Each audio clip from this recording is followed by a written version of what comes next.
Before he was feared, before he was misunderstood, before mortals whispered his name only in hushed tones, Hades was a child of darkness in the most literal sense. His first memories were not of sky or wind or light, but of pressure, of closeness, of endless night. Hades was born to Cronus and Rhea, in an age when prophecy ruled even the rulers of the world. Cronus had learned a terrible truth from the deep rhythms of fate: one of his own children would overthrow him. And so, when each child was born, he did not hesitate. He swallowed them whole. Hestia vanished into darkness. Then Demeter. Then Hera. Then Hades. Then Poseidon.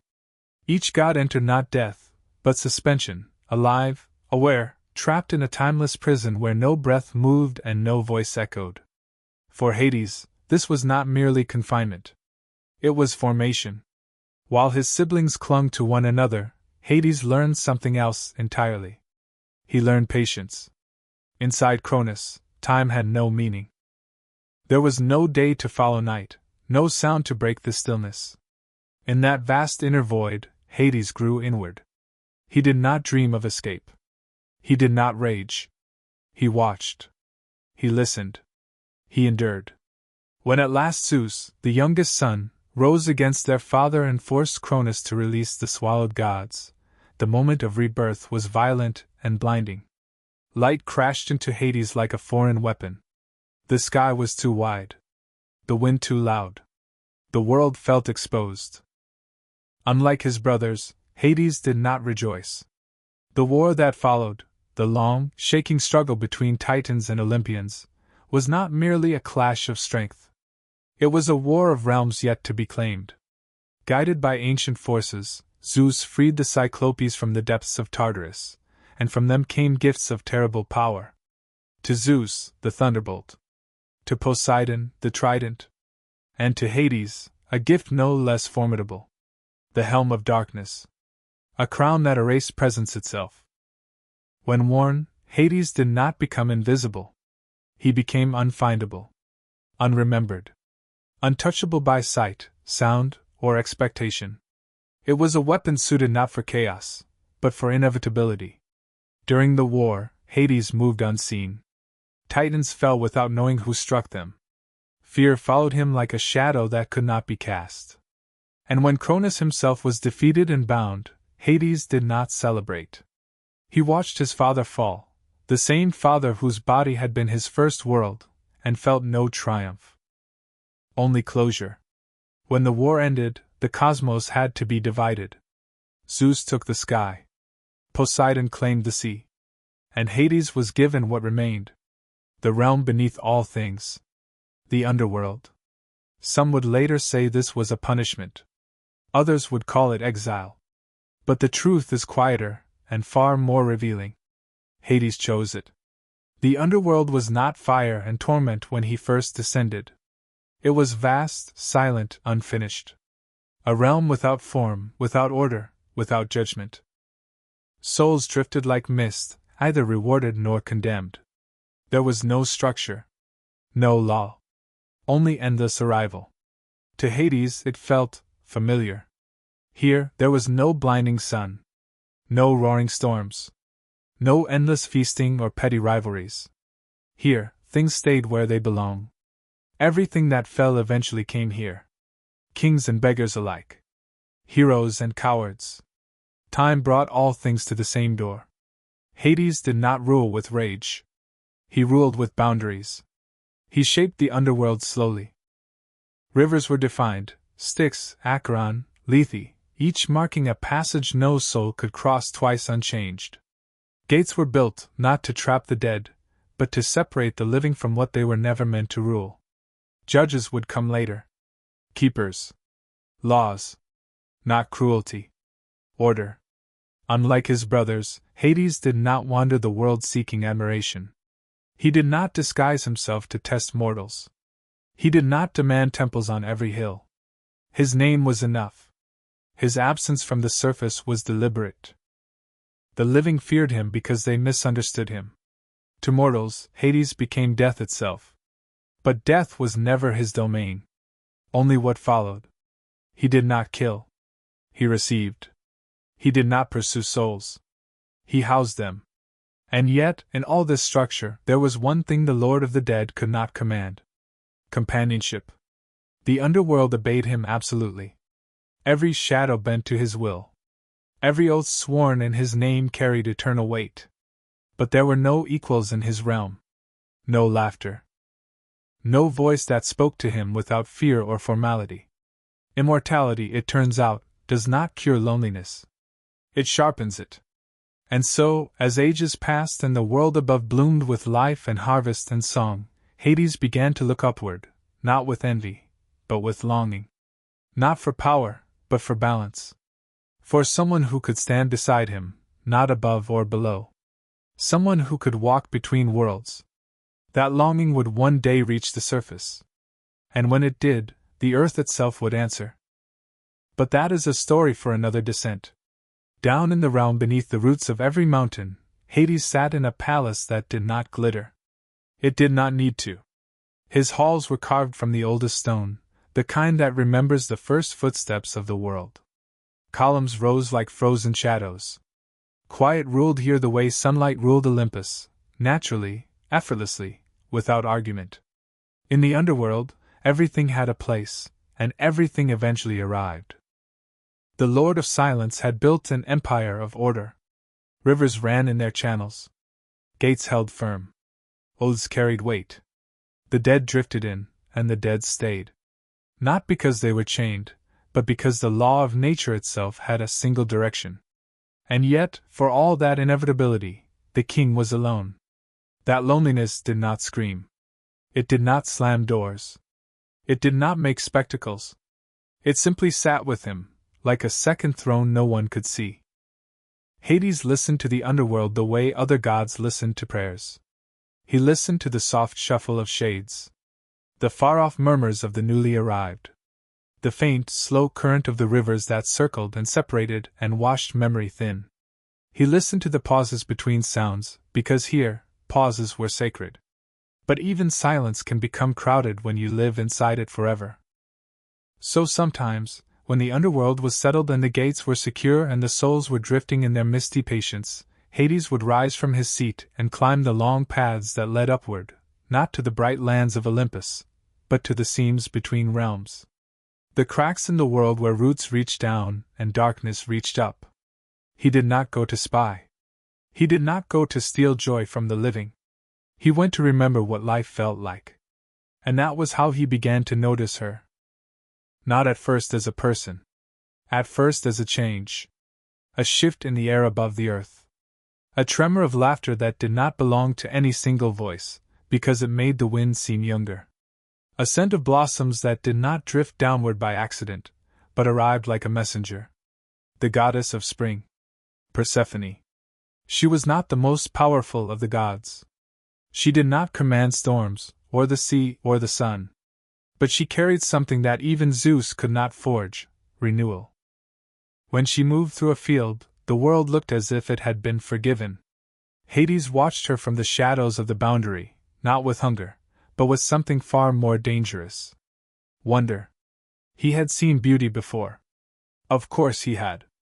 Even in the underworld beauty existed, rare crystals hidden in rock, deep veins of gold, quiet pools that reflected ghost light like polished glass. But Persephone was not simply beautiful. She was alive in a way the underworld never was. Her presence made the earth behave differently. Seeds remembered their purpose. Trees lifted their arms higher. Even the air seemed to brighten, as if the world leaned toward her without realizing it. Hades, who had made peace with solitude, suddenly realized the truth. Peace is not the same as fullness. And for the first time since the Titans fell, the Lord of the Dead wanted something he did not already possess. That desire frightened him. Not because he feared rejection. Hades was far too old to tremble at the opinion of others, but because desire in a god is never small. When a god wants, the world shifts. When a god reaches, the world feels it. Hades did not want to break the world. He wanted to share it. So he did what he always did: he sought structure. He sought permission. Zeus was king, and Zeus believed all things belonged to the sky unless proven otherwise. But Zeus also understood balance, at least when it benefited him. Hades approached him not as a pleading suitor, but as a ruler speaking to a ruler. He spoke of stability, of the underworld needing a queen, of a realm beneath the realm that required a counterpart to the life above. Zeus listened the way lightning listens to mountains, impatiently, but with interest. He knew Demeter, goddess of harvest, would never willingly offer her daughter to the world below. He also knew that gods rarely asked the mother for permission when the king could grant it instead. So Zeus gave an answer that was not quite a yes, and not quite a no. The kind of answer that opens doors and lets someone else take the blame. Hades returned to his kingdom with that answer burning like a coal in his thoughts. He could have done nothing. He could have kept watching the living world from the edge of his own. He could have swallowed his longing the way Cronus swallowed children, sealed it away, hidden it, silenced it. But Hades was not Cronus. He did not want to swallow life. He wanted to build a bridge. And bridges, in the language of gods, are made with moments. The earth itself, ancient Gaia, who never entirely stopped shaping things, was said to have helped arrange that moment. A flower unlike any other rose in a meadow where Persephone wandered. It was too perfect, too vivid, too impossible to ignore. Its petals shimmered like sunlight caught in a jewel. Persephone leaned in. And the ground opened. Not violently. Not like an earthquake. More like a curtain parting in a theater. The earth revealed the doorway it had always held, and from that doorway came a chariot, black as obsidian, drawn by horses that moved like midnight given muscle. Hades stood upon it. His cloak did not flutter. His crown did not shine. He looked less like a conqueror and more like a law made visible. Persephone, startled, stepped back. The nymphs who had laughed with her moments before scattered like frightened birds. And then there was only the girl and the god. Many stories are told about what happened next, and the versions vary across cities and centuries. Some tell it as a sudden taking. Some soften it into an arranged marriage. Some speak of shock, others speak of destiny. Here is what can be said without betraying the heart of the myth. A boundary was crossed. Persephone was brought into the underworld. And the world above noticed immediately. Because Demeter noticed. Demeter's love was not gentle. Demeter's love was the kind that makes grain rise from dirt. The kind that turns bare fields into oceans of gold. The kind that feeds every mouth that has ever prayed for bread. When that love was wounded, the world itself felt the wound. When Demeter realized Persephone was gone, she did not simply grieve. She withdrew. Not into her chambers. Not into silence. Into refusal. She refused to bless the fields. She refused to teach seeds their waking song. She refused to let the world pretend it could continue as normal. And so the earth hardened. Crops failed. The green drained away. The living began to fear not the underworld, but hunger. Up on Olympus, the gods watched mortals suffer and grew uneasy, not because they were suddenly compassionate, but because mortals were useful. Mortals built temples. Mortals offered sacrifices. Mortals kept the gods remembered. A dying world was a quiet world. And quiet worlds forget gods. Zeus, seeing the balance tip toward disaster, sent messengers. Hermes, swift as thought, was dispatched to bring Persephone back. But Hermes could not simply walk into the underworld and take what Hades had claimed. Not without consequence. Not without breaking the unspoken rules that even Zeus respected, the laws of realms.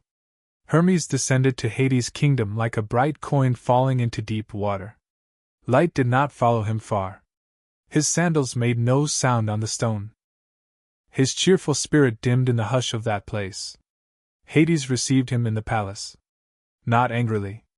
Not defensively. Calmly. Because Hades understood something Zeus often forgot. The dead are not the enemy of the living. They are the other half of life. Hermes delivered Zeus's command dressed as a request. Persephone must return. Demeter's sorrow was starving the world. Hades listened without blinking. And then he looked toward Persephone. Because by then, she was no longer simply a visitor. The underworld had changed since she arrived. Not in the way a torch changes a cave, blazing and loud. In the way a seed changes soil, quietly preparing for something inevitable. Persephone had walked the halls like someone learning the shape of a new life. She had seen the shades drifting in their pale patience. She had watched the rivers separate memory from longing. She had seen the quiet justice of the realm, how even kings who ruled brutally above were equal here to the poorest shepherd. And she had begun to understand Hades. Not as a monster. As a guardian. She saw that he was not cruel for the sake of cruelty. He was firm because the world needed firmness somewhere. Olympus could be loud with feuds and romance and pride. The sea could rage. The sky could burn with storm. But beneath all that, there had to be something steady. Hades was steady. And perhaps, in a strange way, Persephone found that steadiness comforting. Not because she wanted darkness, but because she realized darkness was not always evil. Sometimes darkness was simply where things rested before becoming something else. Still, a choice was pressing in on her from all sides. Mother above, husband below. Life and death tugging at her like opposite tides. Hades did not beg her to stay. He did not threaten her if she left. Instead, he offered the truth. If Persephone returned to the world above untouched by the underworld, Demeter's joy would return. The earth would bloom. The balance would mend. But if Persephone chose to become fully a queen below, the world above would lose her entirely. There was a third path, one so small it felt like a needle's eye, if the old laws would allow it. In the underworld, there are rules older than Zeus. Rules older than Hades. Rules stitched into the fabric of reality like invisible seams. One of those rules is simple. If you eat the food of the underworld, you belong to it. Not because the food is magical in a flashy sense, but because it is a covenant. To eat is to accept. To accept is to be bound. Persephone, in some versions, was offered a pomegranate. A simple fruit. A bright red jewel of the earth, full of seeds like tiny hearts. The detail changes. Sometimes she eats 6 seeds, sometimes 4, sometimes a single bite is enough. But the meaning remains. A piece of the underworld entered her. And so she became something new. Not only Demeter's daughter. Not only Hades' bride. But a being who could belong to both realms. Hermes returned with this verdict to Zeus, and Zeus, who loved solutions that made problems belong to someone else, declared the compromise. Persephone would spend part of the year above with her mother, and part of the year below with her husband. The world above would bloom when she returned. And the world above would wither when she departed. Thus, the seasons became not merely weather, but story. Spring and summer, Persephone's footsteps on earth. Autumn, the gradual sorrow of farewell. Winter, Demeter's grief, and Persephone's throne beside Hades. This arrangement soothed the crisis, but it did not erase the ache. Every year, Persephone had to leave someone behind. Every year, Demeter had to endure separation. Every year, Hades had to watch his palace brighten, and then dim again when the queen returned. And yet, for Hades, those months of Persephone's presence changed everything. Because the underworld, for the first time, had something it had never possessed. A living heartbeat. Persephone's arrival did not turn the underworld into a garden. That is not what the myth promises. But it brought softness to a realm that had only ever known sternness. It brought voice to a realm of whispers. She moved among the dead with dignity, not pity. She listened to their stories without flinching, as if she understood that every soul carried the weight of a whole life. Some ancient poets would later call her dread, and others would call her kind. Both can be true, because Persephone learned quickly what Hades had always known. Compassion without boundaries becomes chaos. So she learned the laws. She learned the names of the rivers and what each did to the mind. She learned the ferryman's job, Charon, who carried the newly dead across the water where ordinary feet could not walk. She learned why coins mattered, not because money rules the dead, but because rituals in the living world shape the dead's passage. She learned the meaning of the gates. She learned the necessity of Cerberus, the great hound who did not devour for pleasure, but guarded the border so the realms could remain distinct. The living were not meant to wander down and return casually. The dead were not meant to rise and frighten the cities. Cerberus was not a monster for sport. He was a lock. And Hades, watching Persephone learn his world, felt something soften in him that he had not known could soften. For the first time, he was not the only sovereign here. He was not a solitary judge in a silent kingdom. He had a queen. But being queen of the dead is not a role one can wear lightly. Persephone began to see the strange stream of visitors that occasionally arrived, not souls, but heroes and gods and desperate mortals who tried to challenge the boundary. Some came seeking prophecy. Others came seeking rescue. Some came seeking glory, imagining that returning from death would make them famous. And Hades watched them all with the same patient gaze. Because he knew a secret the living always forgot. The underworld does not need to chase you. You will come eventually. One visitor, more famous than most, came with music. A mortal named Orpheus. His legend drifted down like a melody carried on air, thin but persistent. Orpheus did not descend with weapons. He descended with a lyre, and a grief so sharp it made him brave. His beloved had died too soon, and Orpheus could not accept it. He dared the underworld not as a conqueror, but as a lover refusing to let the story end. When Orpheus played, the underworld listened. Stones seemed to lean closer. Rivers slowed their murmuring. Even the dead, those pale, drifting shades, paused as if the sound reminded them of what it felt like to be human. In some tellings, even Cerberus relaxed, lulled by the music into a calm that looked almost like sleep. Orpheus reached the palace and played for Hades and Persephone. And here is where the myth reveals something crucial about the lord of the underworld. He could be moved. Not easily. Not often. But he could. Persephone, who knew grief intimately because she lived it twice a year, looked at Orpheus with a quiet understanding. Hades, who knew law intimately because he embodied it, looked at Orpheus and recognized the courage it takes to stand in death and ask for life. So they offered a bargain. Eurydice, Orpheus's beloved, could return to the world above. But Orpheus must lead the way, and he must not look back until both of them had reached the light. It was a rule that sounded simple. But it was not designed to trick him for amusement. It was designed to test something essential. Trust. Because the underworld is built on certainty. Once you cross the boundary, you cannot cross back by doubt alone. If Orpheus wanted to bring someone out, he had to believe in the path without needing proof at every step. Orpheus climbed. Eurydice followed. And near the end, near the first hint of breeze, near the first paling of dark into dawn, Orpheus faltered. He looked back. Some say he feared she was not there. Some say he longed to see her face. Some say the silence behind him was unbearable. Whatever the reason, the rule snapped shut like a gate. Eurydice drifted back into shadow, not seized by claws, not dragged by chains, simply claimed by the law. Orpheus's cry echoed down the tunnel like a broken string. But Hades did not laugh. The underworld does not mock the living for being human. It only reminds them what rules they cannot bend. Another visitor came with strength instead of music. Heracles. The hero who fought monsters above, who lifted burdens no mortal should lift, who was said to have wrestled fate itself. Heracles came down not for love, but for a task. In some stories, he needed to retrieve Cerberus to prove the limits of his might.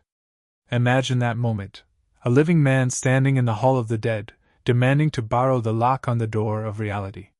Hades could have refused. But Hades did not fear Heracles. He did not need to. He set conditions. He always set conditions. If Heracles could subdue Cerberus without using weapons that would harm the guardian, he could take him briefly and return him. The terms mattered. Not because Hades enjoyed bargaining, but because order depends on terms. Heracles, in the stories, succeeded. He wrestled the great hound with sheer strength and stubbornness, proving not that he could dominate death, but that he could respect the rule and still complete the task. Cerberus returned. The boundary held. Hades remained what he had always been, not the enemy of heroes, but the keeper of the line they could not cross twice without consequence. And there were darker visitors too, men who tried to cheat the system. Kings who thought cleverness made them immortal. Sisyphus, who tried to trap death itself for a time, delaying the natural cycle and causing imbalance. When he finally arrived in the underworld, the punishment was not torture for spectacle. It was symbolism. Endless labor that never became progress, an eternity of effort without meaning. Tantalus, who abused the sacred laws of hospitality and believed status could shield him from consequence. The underworld answered him with endless wanting, forever near relief, forever denied it. These stories were not simply warnings. They were reflections of what the underworld represents. Consequences. Not petty revenge. Not cruelty. The simple truth that actions have weight, and that weight follows you beyond the grave. Persephone watched these souls and learned what kind of queen she needed to be. She learned that kindness in the underworld must be careful, because careless kindness can become injustice to someone else. She learned that firmness can be mercy when it keeps chaos from swallowing everything. And Hades watched her transform. He had taken a goddess of spring into a realm of stone. He had not crushed her brightness. The underworld did not devour her. Instead, it revealed her depth. Persephone became a ruler who could wear two crowns, one woven of flowers, one forged of shadow. She learned to speak with Demeter's warmth when it was needed, and with Hades' calm when it was necessary. She became the bridge Hades had dared to imagine. But bridges are never without strain. Above, Demeter never truly forgave. How could she? She accepted the bargain because the world demanded it, but every autumn was still a reopening of the wound. Every winter was still a season of mourning. And among the gods, whispers traveled. Some called Hades a kidnapper. Others called him a rightful husband. Some called Persephone a victim. Others called her a queen who chose her throne. The myths do not hand us a single clean label. They hand us a complex truth. Even gods can be trapped by roles. Hades was death in the mouths of mortals, even when he was not. Persephone was lost in her mother's grief, even when she was ruling. Demeter was overreacting in Olympus's judgment, even when she was simply being the mother whose child had been taken from her. In this story, no one walks away untouched. Not even the world. Because every year, when Persephone descends, the earth quiets. Leaves fall. Fields sleep. The living pull close to fire and tell stories to keep the darkness outside. And every year, when Persephone returns, the world exhales. The first bud appears. The first bird sings. The first warm day feels like a promise. Mortals celebrate spring as if it is merely weather. But in the language of myth, spring is a reunion. And winter is a wedding vow being honored. Down below, when Persephone returns to the underworld, Hades receives her not with triumph, but with relief. The palace that had been pure structure gains a pulse again. The silence becomes companionship instead of emptiness. And Persephone sits beside him. Not beneath him. Beside him. For Hades, who never saw crowds, this is everything. He does not need Olympus. He does not need worship sung loudly in temples. He needs the steady presence of the one being in all realms who can understand both life and death, not as enemies, but as partners. But the story does not end with a marriage. Because once Persephone becomes queen, the underworld becomes something else too. Not softer, not safer, not bright, but more complete. It becomes a realm with two voices, Hades' law and Persephone's transition. Hades' stillness and Persephone's change. The lock and the key. The ending and the beginning. And in that completeness, a new kind of tension begins to form. Because now, the underworld is no longer only a destination. It becomes a place people dare to bargain with. A place heroes dare to enter. A place where gods, mortals, and monsters all test the boundary, again and again, trying to prove they can cross and return unchanged. They can't. No one comes to the underworld and remains exactly what they were. Not Orpheus. Not Heracles. Not even Persephone. And certainly not Hades. Because the moment he allowed love into his realm, the Lord of Silence became something more than a warden of endings. He became a guardian of balance. And balance, in a world of gods, is never easy to keep. In the next part, that balance will be tested, by heroes who refuse to accept the limits of death, by oaths sworn on the darkest river, and by the one question that never stops haunting the living. What happens when someone tries to cheat the underworld, and succeeds? If Olympus is a place of noise, then the underworld is a place of memory. Not memory as mortals understand it, fragile, shifting, softened by time, but memory as stone understands it. What has happened here stays. What is decided here echoes forever. And now, with Persephone seated beside him, Hades ruled not only endings, but the space in between endings and beginnings. This was when mortals truly began to misunderstand him. Stories rose from the earth like smoke. Tales told by poets who had never descended, sung by priests who had never stood before the gates. They painted Hades as cruel, because cruelty was easier to explain than inevitability. They called him heartless, because the alternative, that the universe itself had limits, was harder to accept. But the underworld did not grow darker under Hades' rule. It grew clearer. The arrival of Persephone had not rewritten the laws, but it had sharpened them.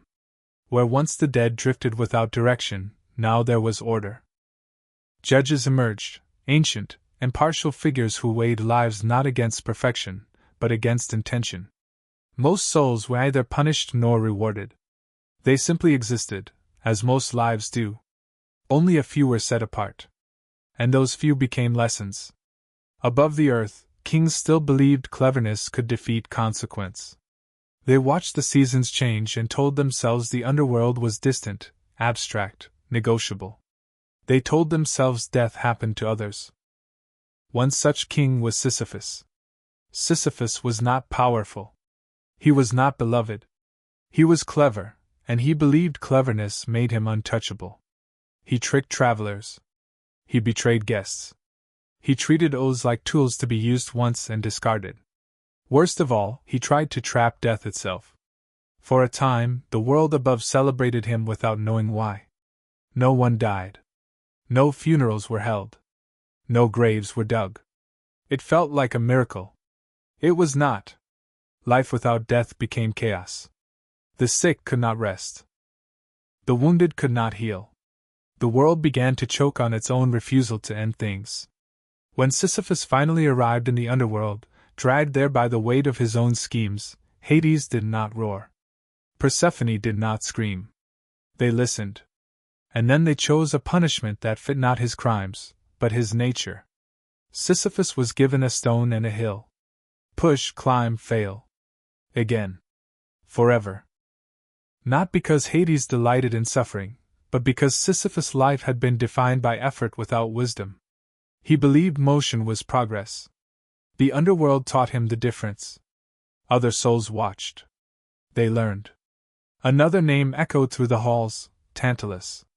A man who believed proximity to the gods made him equal to them.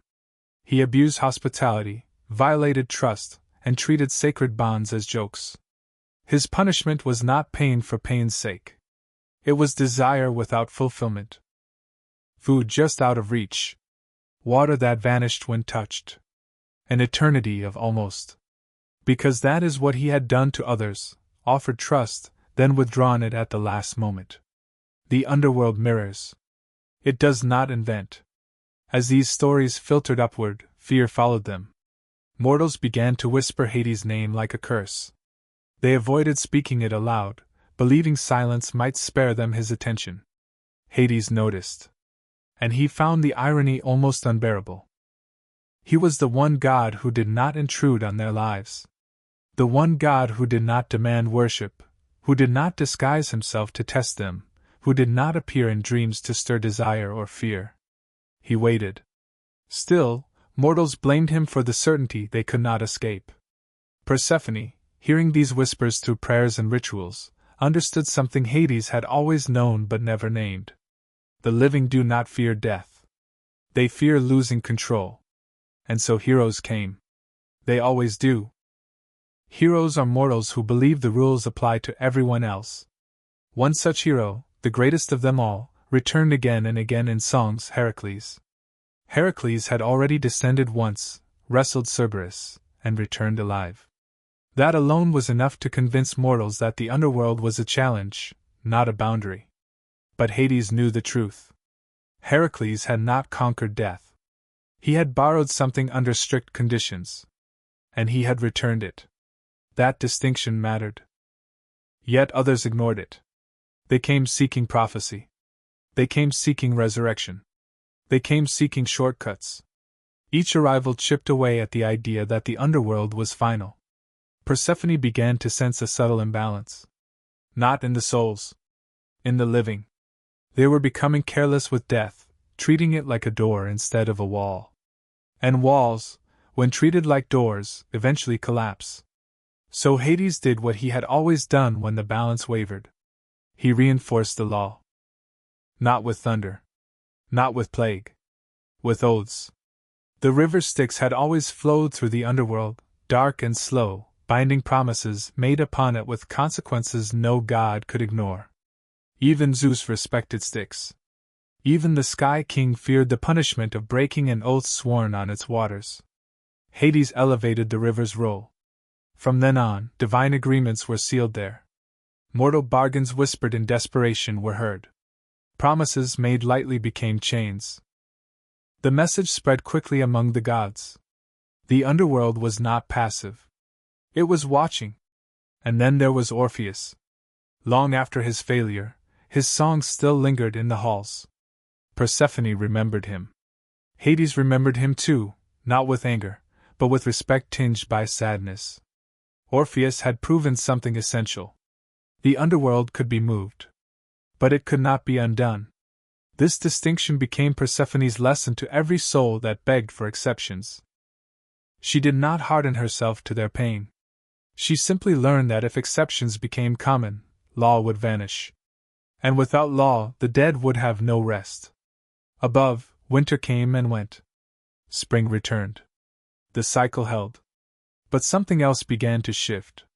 Mortals started to build stories where heroes outwitted death. Where cleverness, strength, or love was enough to erase endings. These stories comforted them. They also weakened them. Because the more mortals believed death could be beaten, the less they prepared for it. The less they honored it. The less they lived with awareness. Hades watched this trend with growing concern. Not because he wanted more souls, but because he understood what happens when life forgets its limits. It becomes reckless. So when another mortal king attempted to cheat death, when another trickster thought he could delay his own arrival indefinitely, Hades responded not with spectacle, but with finality. No escape. No loophole. No return. The message was subtle, but firm. The underworld does not negotiate endlessly. Persephone, now fully queen in her own right, stood beside him as this message settled into the world. She had become something her mother never intended and Olympus never predicted. She was no longer simply the goddess who leaves and returns. She was the goddess of transition itself. She understood that death was not the opposite of life, but its completion. Without her time below, her time above would mean nothing. Without winter, spring would feel shallow. Demeter, above, still grieved each year. But even she began to sense the deeper truth in time. Crops returned stronger. Fields rested when they needed to. The earth learned to breathe. And Hades, quiet, steady Hades, remained at the center of it all. Not as a villain. Not as a tyrant.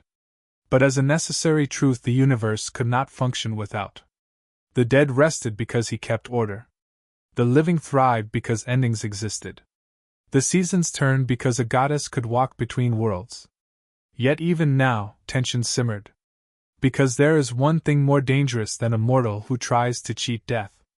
A god who believes himself above it. And in the shadows of Olympus, pride never truly sleeps.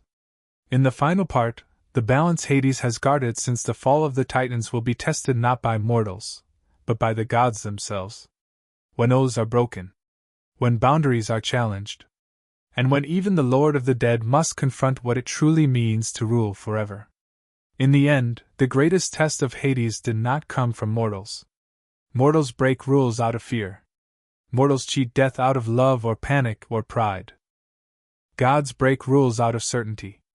Olympus had grown loud again. Victories were celebrated. Feasts stretched into arguments. Old rivalries, buried beneath the triumph over the Titans, resurfaced with new disguises. Power, once secured, always seeks proof of itself. And proof, among gods, often means crossing boundaries. It began subtly. A promise sworn on the river Styx and then bent. A divine oath treated as flexible rather than absolute. A god testing whether consequences truly applied to immortals. The underworld noticed. It always does. When an oath sworn on Styx is broken, the punishment is not theatrical. There are no flames or screams. The punishment is absence. Power dims. Authority weakens. A god becomes less than they were, not through injury, but through erosion. Hades did not need to intervene. The law intervened. This frightened Olympus far more than thunder ever could. Because thunder comes from Zeus. Law comes from somewhere deeper. And that place had a king who did not leave his throne. Some gods argued that the underworld had grown too powerful. Others whispered that Persephone's presence had softened Hades, made him dangerous in new ways. A few suggested that perhaps the boundaries themselves were outdated, that gods should no longer be bound by ancient rivers and old rules. Hades listened to none of it. He had heard this argument before. Cronus had made it. The Titans had believed themselves eternal until the moment they were not. The underworld does not debate eternity. It enforces it. Persephone, now fully aware of her dual nature, became something Olympus could not easily categorize. She was no longer simply Demeter's daughter or Hades' bride. She was the hinge of the cosmos, the point at which life turned into death and death made room for life again. She did not challenge Zeus openly. She did something more unsettling. She agreed with Hades. Together, they did not tighten the laws. They clarified them. Souls who lived with honor were guided gently to peace. The idea of the Elysian fields took clearer shape, not as a reward for greatness alone, but as rest for those who lived with balance. Those who harmed others without remorse found themselves unable to escape the weight of what they had done. No cruelty was added. Only truth. This was when the underworld stopped being merely feared. It began to be respected. Mortals changed how they buried their dead. Coins were placed carefully for Sharon, not because gold impressed the dead, but because ritual mattered. Names were spoken aloud so souls would not drift forgotten. Tombs were tended. Memory became an offering. Hades watched this with quiet approval. Because memory is the one thing death cannot steal. The gods, however, still struggled. Some resented that Hades' realm never weakened. Others whispered that his power grew with every soul that arrived. They did not understand that Hades' strength did not come from accumulation. It came from restraint. He did not expand his borders. He did not conquer neighboring realms. He did not interfere with Olympus or the sea or the earth beyond what balance required. He stayed. And staying, for an immortal, is the hardest task of all. Time passed differently in the underworld. Centuries flowed like minutes. Empires rose and fell above while the stone halls below remained unchanged. Names that once commanded armies arrived as whispers. Heroes whose deeds filled songs drifted into the same mist as shepherds. All were equal here. That equality terrified those who lived above. Because it meant that no matter how high they climbed, there was a place where height meant nothing. Persephone, sitting beside Hades, sometimes looked upward during her months below, not with regret, but with understanding. She had seen the fragility of life and the patience of death. She knew now why Hades never chased admiration. Admiration fades. Function endures. Once, a god asked Hades why he never tried to rule Olympus as well. Why he never challenged Zeus for the sky or Poseidon for the sea. Hades answered simply. Because someone has to stay where everything ends. Someone has to keep the door. If death became chaotic, life would collapse. If endings became negotiable, beginnings would lose meaning. If souls wandered without rest, the world above would drown in ghosts, regret made visible. Hades did not want more power. He wanted continuity. Even Persephone, who loved him, did not fully realize how heavy that responsibility was until she saw it across ages. She saw civilizations bloom and vanish. She saw languages die. She saw gods fade as mortals stopped remembering them.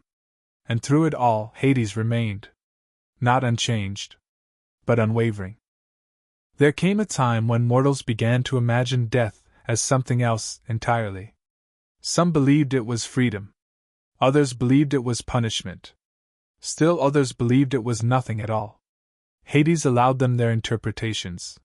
He did not correct myths. Myths are for the living. What mattered was that the boundary held. When heroes no longer descended, when prayers shifted from fear to acceptance, when death stopped being screamed at and started being prepared for, the underworld grew quieter, not emptier, but calmer. That calm was victory.